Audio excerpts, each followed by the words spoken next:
eden akşeyen çöllükeden akşayar alın karar tavrımı dağlar daşa çekebilmem benim çeken çevirmeyi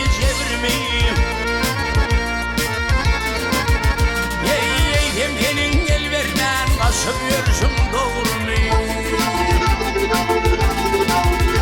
Bütün akşam düğüşümden öyle benim huşumdan oturup sen karşımda yetir eden akşayar Hey veyda hey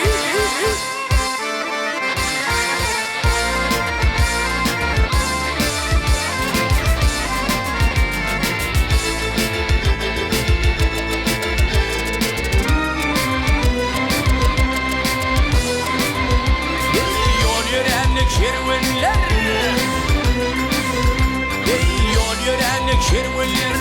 kapıl yerde yatmayan Çöllükeden mergeller şerimene atmayar Ey yüzümdeki ağır güller min başımdan ötmeyen